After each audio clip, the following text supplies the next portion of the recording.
setup. Got every wire that could be tangled is tangled. Got a 60% waning gibbous moon, 2:05 a.m. What up, Vision? What up, Ellie? What up, Frederick? What up, Imagine? What up, Tom? Let's chill for a little bit.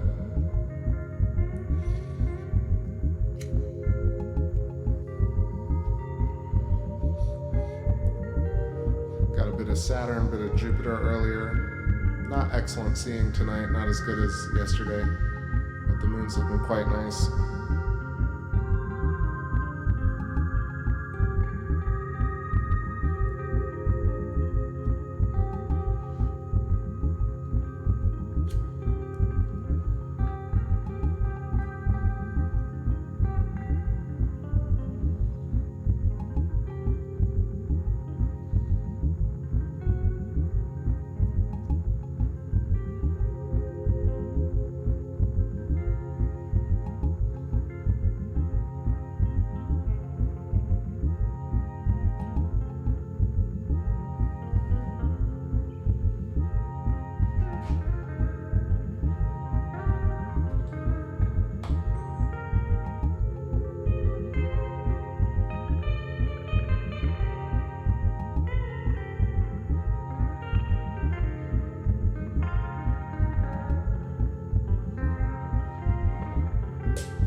Jams for y'all since y'all are here with me. This one is Project 8. It's not named yet, but let's go. I got some jazzy stuff too. It's the start of something.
it's always a good time. Frederick, yeah, that's some optical zoom. Right now I got the camera with the focal reducer and the extender tube, so in order to get the widest shot with the 11, I was doing some just 2x optical. I'm gonna give this a couple more minutes, then I'll switch it up and get closer.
Thanks for the vote. I lost the chat for a second, so I just got back. I was looking at Black Ballerina, said there was something, so I full screened the video and then I lost the whole chat. I guess you were asking about what was in the center of the crater. A lot of these craters have central peaks, which are, I believe, a remnant of electrostatic arcing, creating the craters and leaving the central peak. So maybe that's what you were looking at. I'm just going to recenter these three.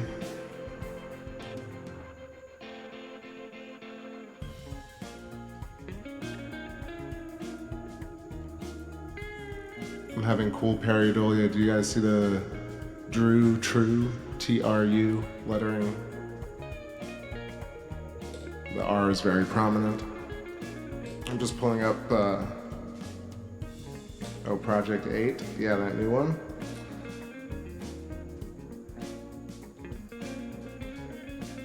I guess I'm a few songs ahead. I got lost on which one. But anyway, I'm just going to pull up the atlas right here so I can make sure I'm speaking of the right craters.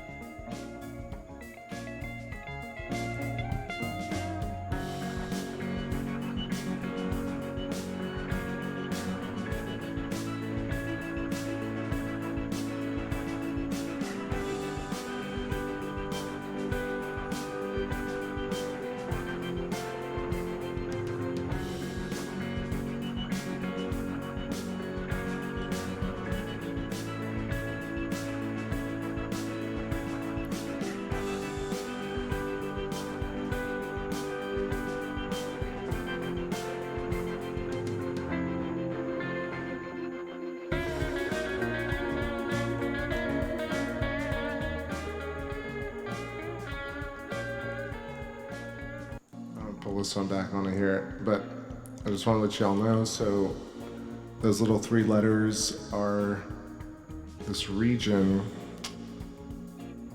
called, I just had it, lost it again. Where is it? Okay, Rhaeticus, and then that's the T letter, and then the R is Rhaeticus F, or Lade S is where the U is situated, roughly. Lade SS, LADE, and Rhaeticus. These are really complicated to pronounce. And then there's this kind of cool like V formation to the top left of the screen. That is Ukurt. And then underneath that is Pallas and Murchison. A couple of interlocked, like almost like a double lobe, but maybe crater against crater.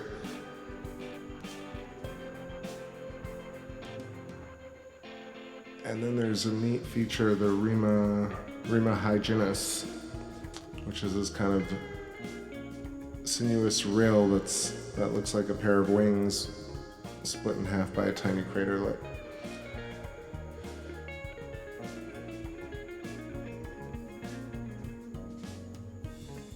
Right dead center of your screen.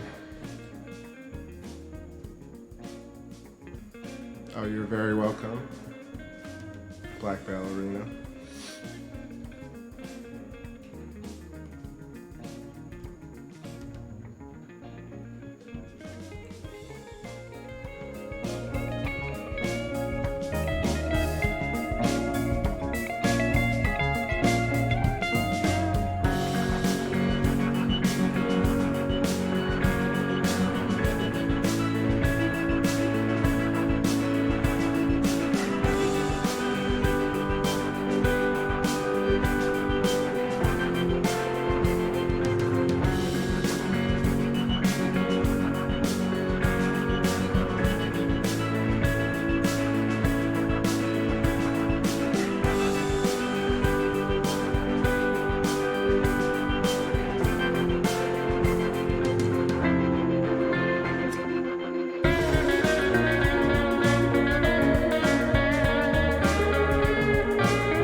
Yo, what up there? Happy Honey, Big Bear, what's going on? Vision says, looks like two of the same shape there. I guess I'm a bit ahead again. Back where we were with those letter formations. That was Rheaticus, right? And were you talking about Hyginus, maybe? Anyway, I moved up here. You got left on the screen, you got Archimedes, and then Aristillus and Autolycus are the two middle craters, the dark ones up the top. At the top, Aristillus, underneath that's Autolycus, and then to the right of that is Promontorium Fresnel, kind of entrance to the Sea of Serenity through the Apennine mountain range. Very cool feature. If you can imagine that we're staring over like, what is that roughly? Let's say 80 to 100 kilometer gateway between two mountain ridges. Did it get blurred? Let me adjust some focus.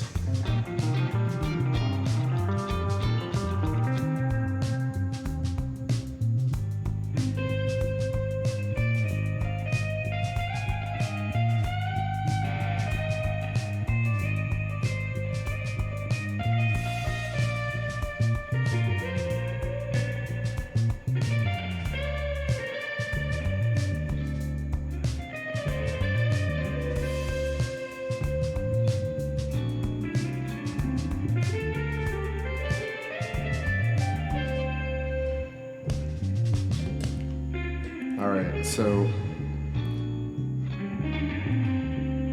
right in the middle of your screen, you'll see this kind of another pareidolia, like cartoon creature, maybe a worm with two big eyeballs, almost like a Rick and Morty worm. And to the left of that, this kind of sharp linear feature.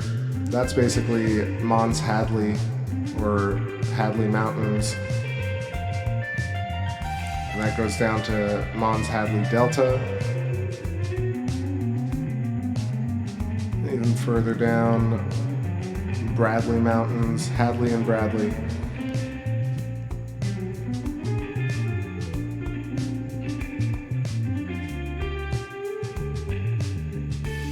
I don't know why it's giving me that kind of Futurama vibe.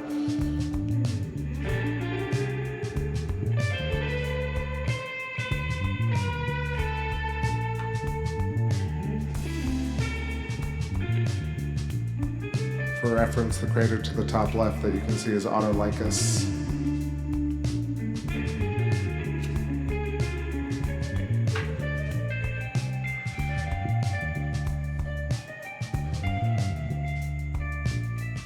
What up, more jello? Alright, let's move on from this region.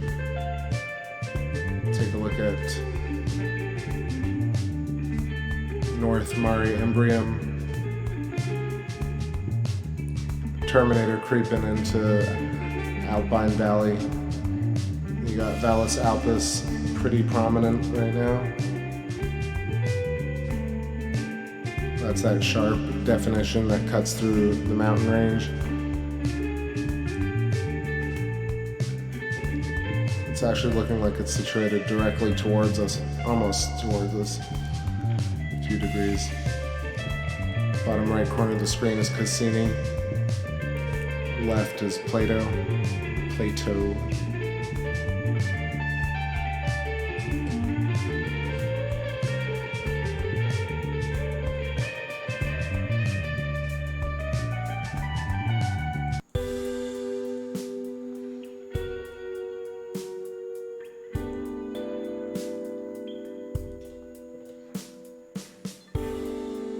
Alright, I think I'm gonna get a little bit closer, get rid of this focal reducer. Be right back.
that lens switched up. I didn't realize how low the track was. I'm gonna place back from the top. I like this one, called Grown to Like Ya.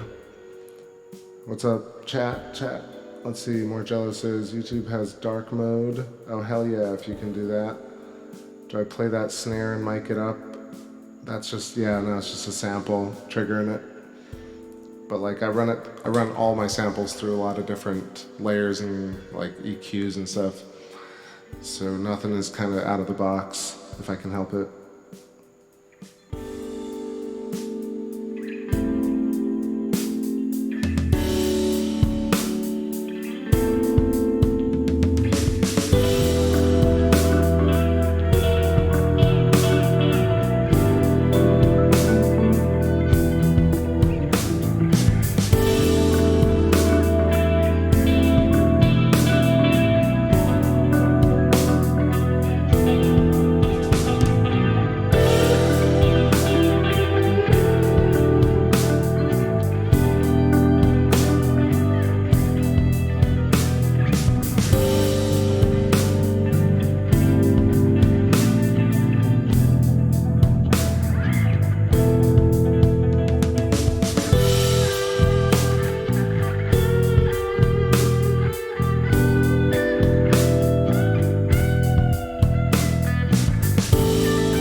What's up everybody? Just hopping back here for a sec.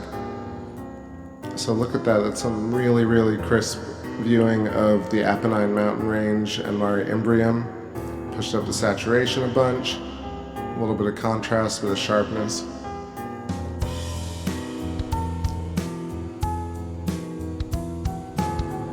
Welcome Pete Johnson, good morning.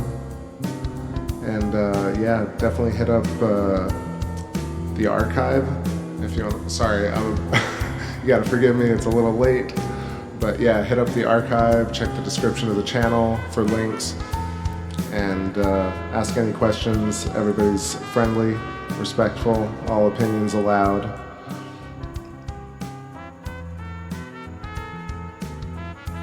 More Jello, yeah, I've had a Roland V kit before. I had the $1,600 one, but it's in storage. The problem is being upstairs, you know, and doing like a proper foot pedal, forget it. So I stick to the samples for now. I'm doing it through the headphones, makes it a lot easier.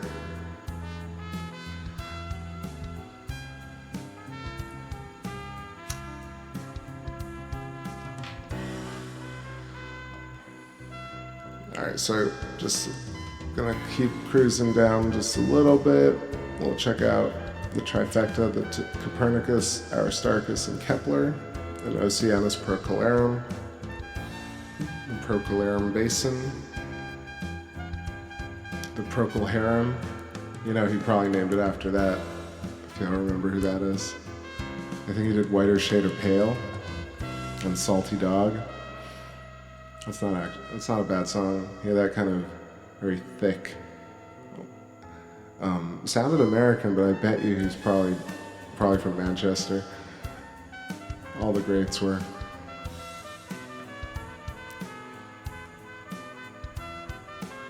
So you can tell there's just a little bit of, well, actually maybe that's my contrast when I said that.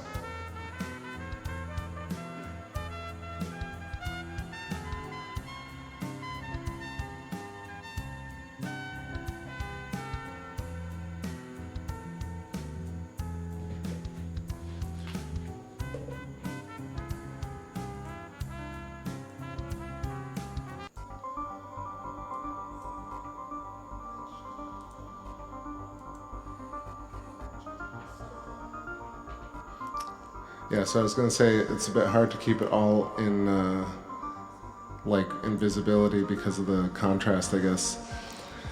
At the rim, you can see it's a bit blown out. We got excellent detail on the golden triangle. All right, so I'm gonna let the jams kick. Let me know if you have anything to talk about, but otherwise I'm just going to keep my trap shut and just vibe with y'all. 2:43 a.m., running for a little bit longer.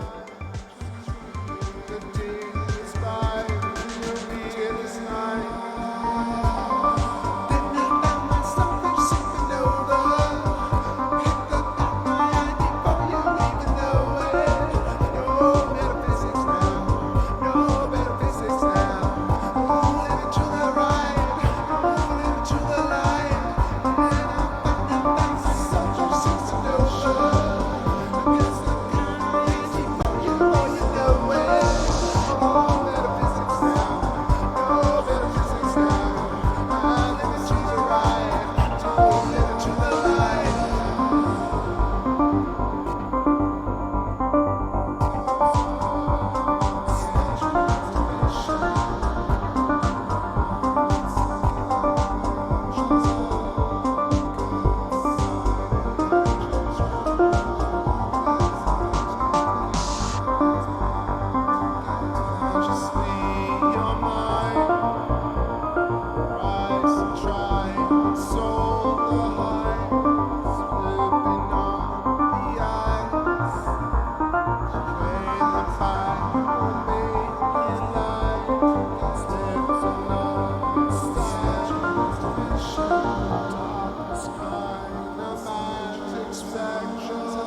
It's crazy, like writing songs and then realizing like you have to go back and adjust them. Like today, for example, I pulled up a couple of tracks that I was trying to like fix some vocals on, and like once you get into trying to fix a chorus or add a little part, like 3 hours can go by and you haven't really fixed anything at all.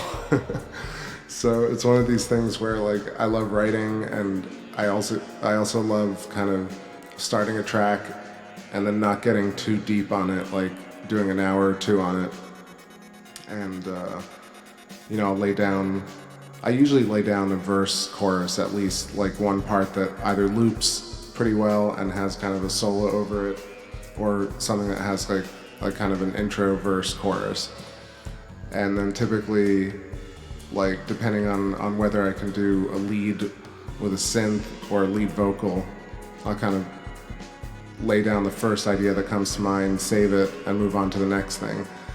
And sometimes it kind of turns into a longer track, and sometimes I'll go back that day and kind of do it. It's so arbitrary, but the difficulty is just that you start to accumulate so many songs, and then you also get better at writing. One also gets better at writing.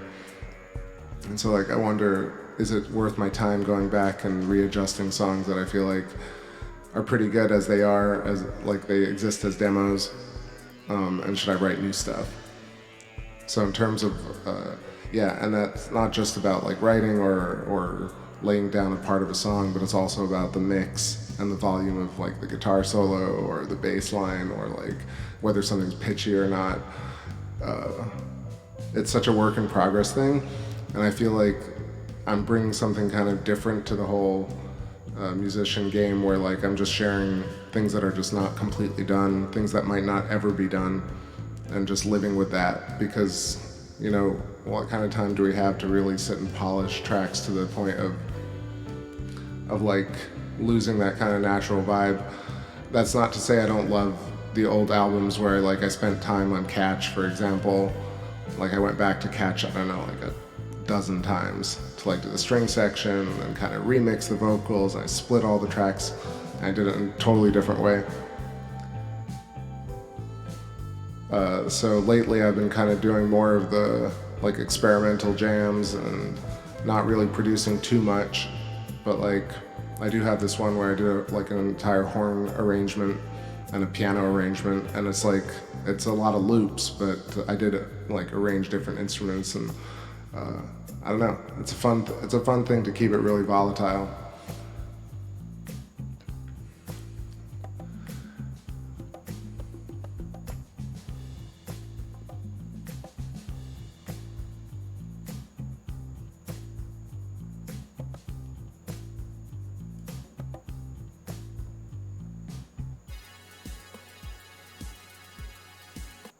Alright, that was a little ramble about my songwriting. Here's a new one. Like this one I'm gonna keep working on, because I feel like I can get all the parts at the right level. Then I have a whole bunch of different like solos at the end. Gotta pick a few. Pick one. It's insane, want no choice.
Sounds good, Ellie. I forgive you if you fall asleep. I don't know how I have energy right now. It's almost 3 a.m. I'm going a little bit longer. Just because I'm up. That was a little bit of Aristarchus. I don't know, like the wider shot is looking much better than the zoomed in for some reason. I think there's maybe some humidity, or maybe it's just like that kind of haze that the moon is carrying around. Hazy ways. Alright. Yeah, do you see the evil rabbit in or evil chipmunk in Aristarchus? I never realized, but if you squint, it's certainly like the whole head of a chipmunk. Or is it like a raccoon? I can't tell.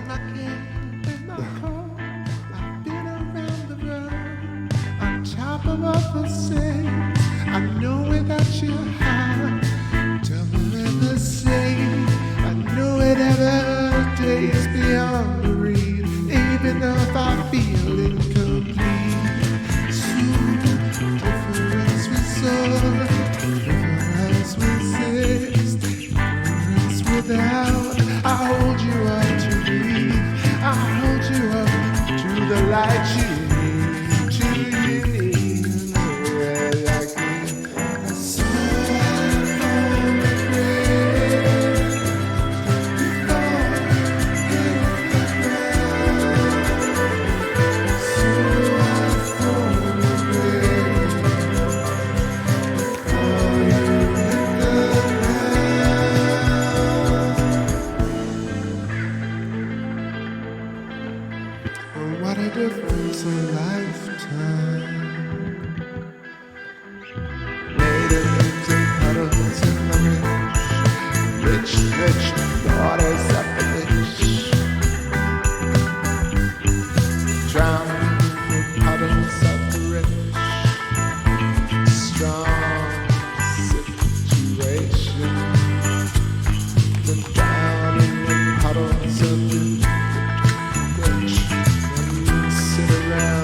Alright, switching up the vibe entirely. Going back to some instrumentals from a few years ago. This is I was trying to do a Fela Kuti style, I don't know, just tried to jam it in that kind of Afrobeat style. And I never did anything with it post this, but I just saw it and I decided to play it.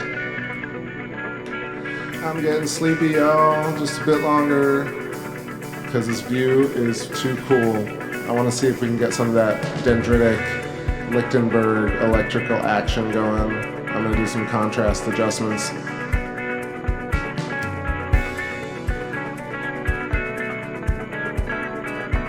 Yeah, definitely an 8. I mean, the Celestron 6 is not bad actually, but the 8 will last you some years.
Alright, it's a bit noodly.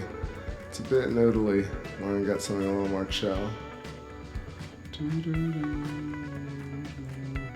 I'll have to try it again at some point. This is the vibe now.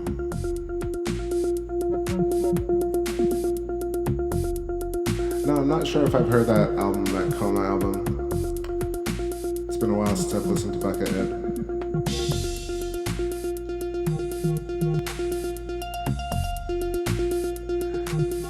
So I tweaked that contrast up pretty high. It's blowing out the left and kind of dimming out the right, but you can really see awesome tendrils coming off of Copernicus.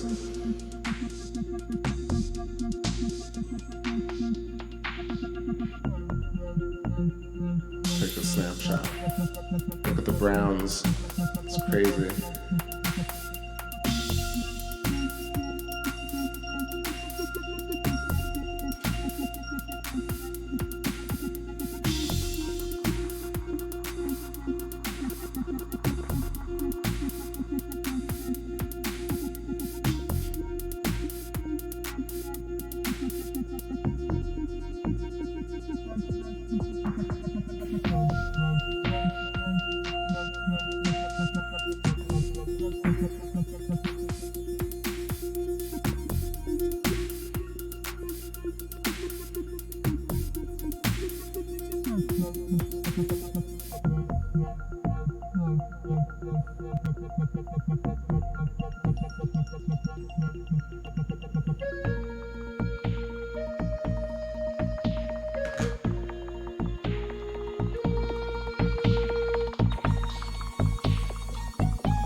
the way I'm typing when I can just respond.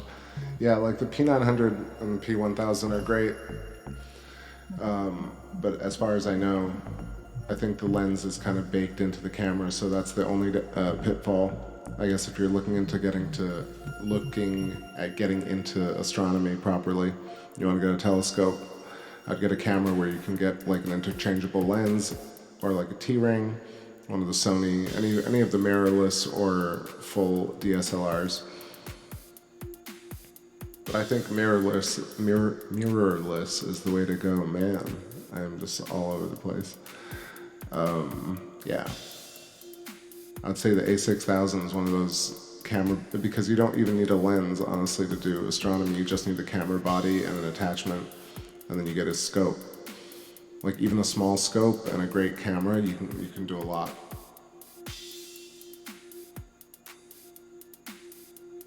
Yeah, the P900, did I say P9000? No, P900. Yeah, P900 and P1000 are like amazing baked-in cameras for sure.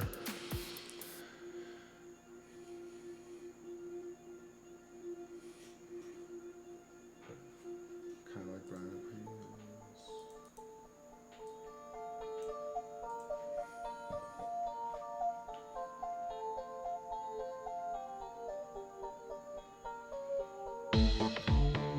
It's so interesting, like I said, how the wide shots are looking so great. I'm gonna try and zoom in again, see what's going on with Archimedes crater, if it looks as sharp as I think it will be. Yeah, that color is crazy.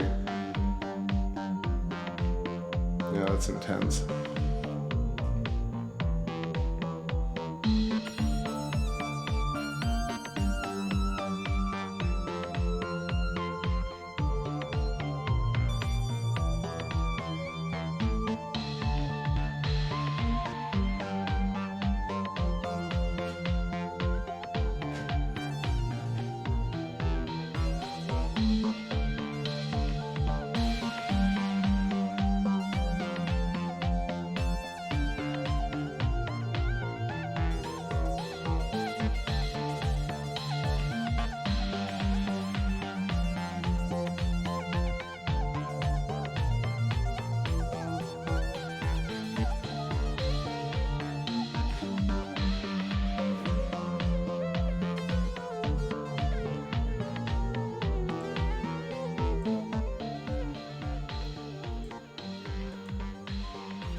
Yeah, so just zoomed in here on Huygens sword, a really good opportunity to take a look at this feature.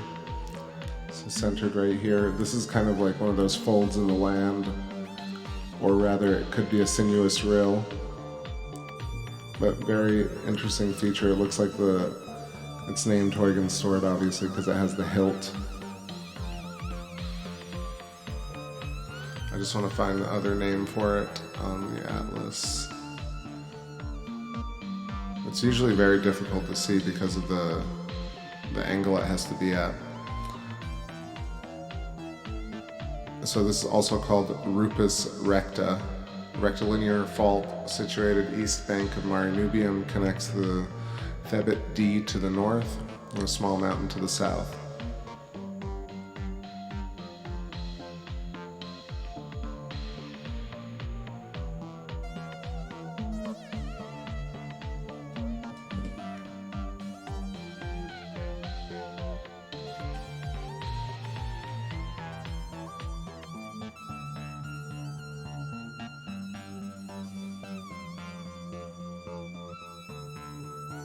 Yeah, it's so cool to see it like this.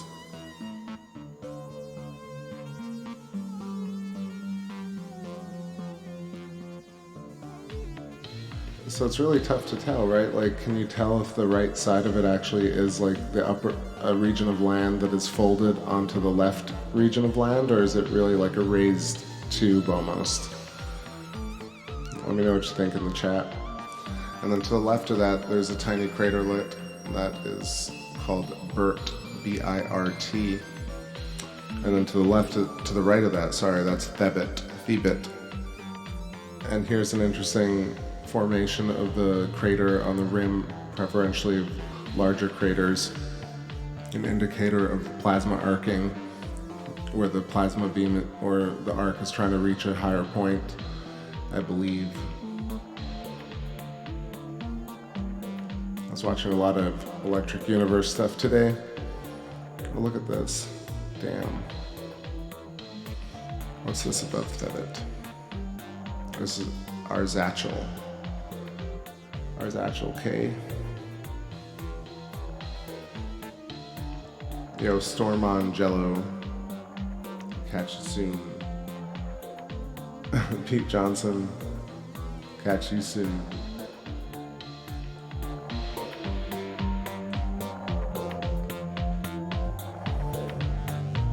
Alright, so I'm keep going here. Arzachel got Alphonsus crater.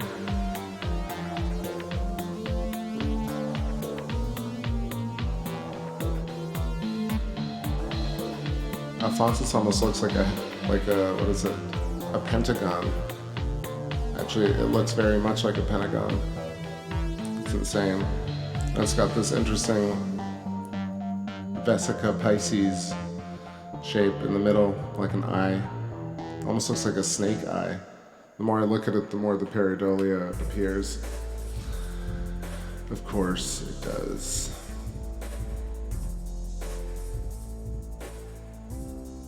Yo, what's up, Lady Gold? Morning. Alright, so now I was going north.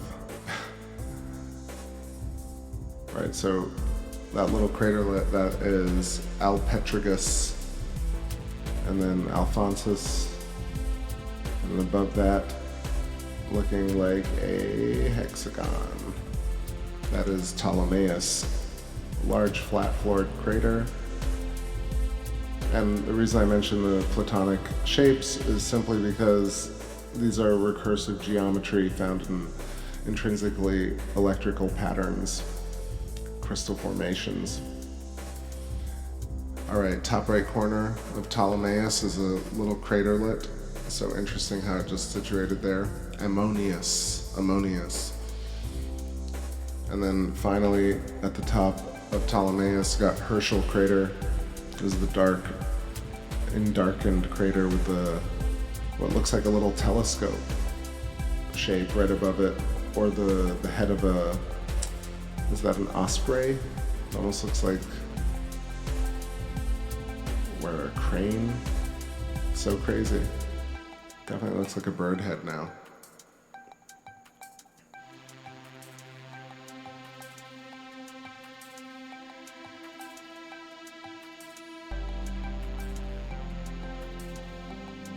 I mean, that's, what's interesting about hexagons and platonic geometry is that animals, spider webs and bees build their hives and ants build geometry into their structures, and that must also be intrinsic electricity, because that's how, consciousness is probably run that way.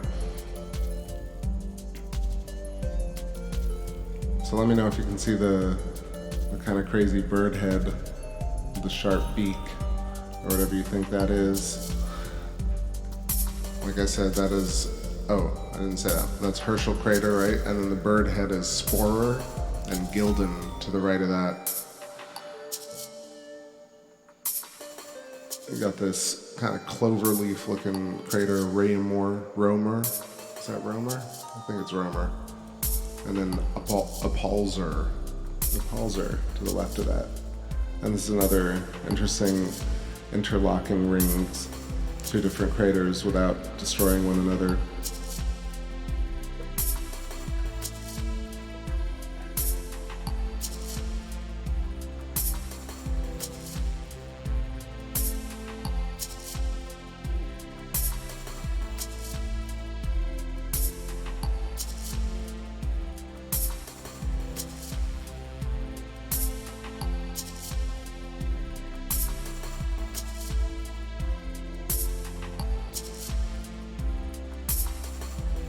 Alright, quick look at Mare Imbrium, and then I think I'm going to call it. I'm sounding pretty gravelly. Alright, Sinus Iridum, left bank of Mare Imbrium.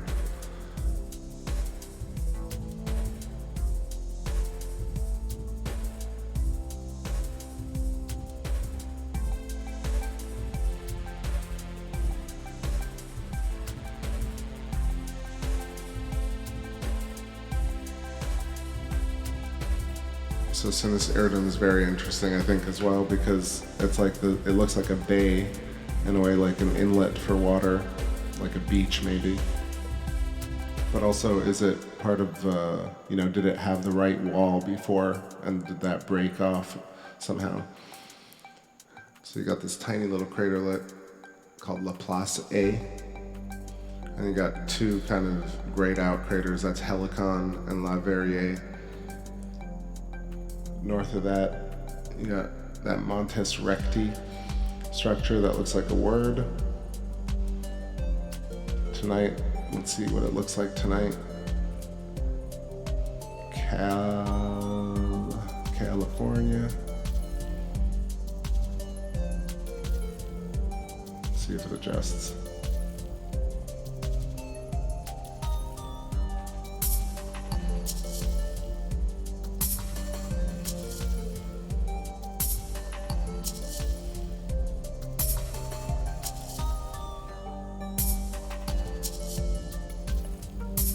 Maybe it says Oaxaca or cachaça.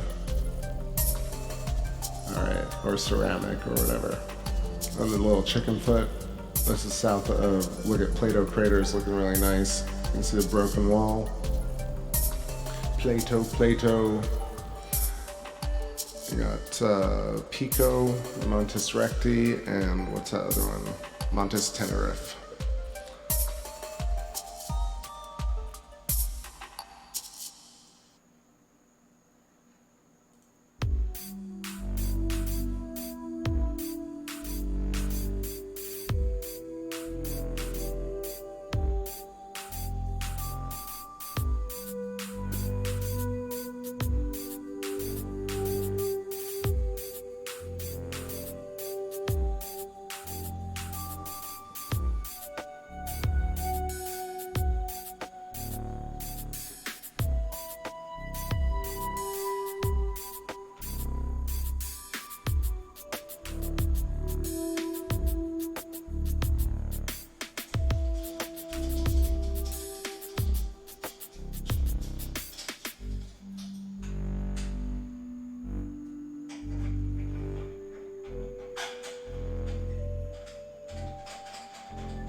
Alright, I think that's it for me, y'all. This is my last sig. So 5 more minutes, I'm gonna call it. It's been a nice stream, nice and crispy. Oh, what's up there? Vision, oh sorry, not Vision, sorry. Z-Proxy, Fantasy Ecstasy, what's happening? Vision like right in the middle of all those comments. Vision sandwiched between Z-Proxy. Is the moon pointing to the sun or to something else? I don't know. Right now my mind ain't working. Not too well. Just enough to run the stream and find my way to bed.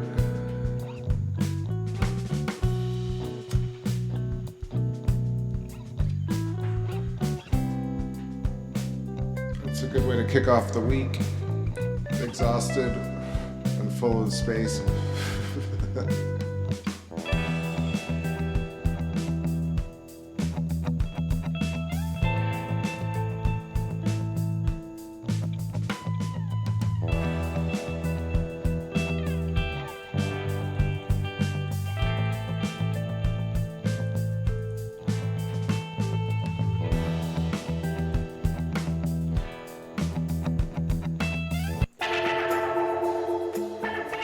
Alright, y'all.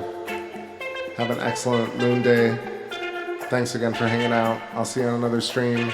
Perhaps tomorrow for some Jupes or Saturn. Otherwise, sometime soon in the future. Good night.